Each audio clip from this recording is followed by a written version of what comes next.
what can be done to make sure that people feel better about when they go to the polls next time? These are all good questions, and I want to applaud both of you for not only your professionalism as you approach this issue, but to know this, that in fact, we need to answer these questions. There are elections officials that are hired by the state and by the counties. They, by and large, are silent. They are not coming forward and speaking. And I believe that if I were speaking to these states and these counties, that they need to actually invoke an opportunity to engage the people who ran these elections to come and give testimony and to speak forthrightly about what they heard, saw, and did. We're aware that there were numerous elements that were projected across the country.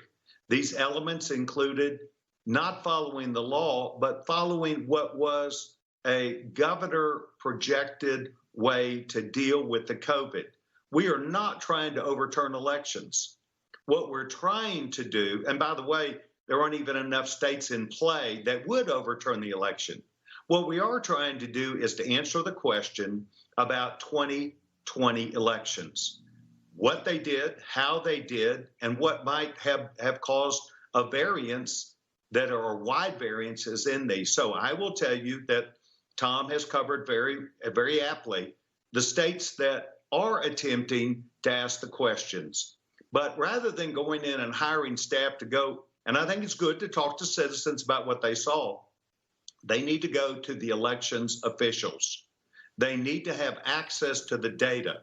At the time we get to a point where an official audit is not allowed, we as Americans are failing, not just in democracy, but in rule of law. And whether it's a large company that has an audit by any number of people, state officials, IRS, this would be true also. I would remind people, this was a federal election. Mm-hmm. And so the federal government and members of Congress and myself as the ranking member for government reform and oversight have an official position, just as Jamie Raskin does, who is the Democrat, in officially looking at every single one of these issues. What we're trying to do is to allow the states that have the primary jurisdiction to gather that information. If they are incapable or blocked from doing that, then that will open up a federal probe.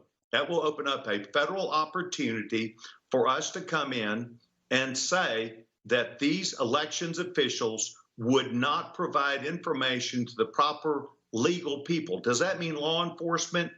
Yes, I think it does. Does that mean state legislatures that have a vested interest in state senators? Yes, it does. But what we need to do is to tell the American people, this is not about overturning an election. This is about knowing what happened, and every single Democratic Congress, whether they were in the majority or minority, has complained about officially the election results for years. That is why we had presidential commission. That is why we spent tens of millions, hundreds of millions of dollars trying to update states. Okay.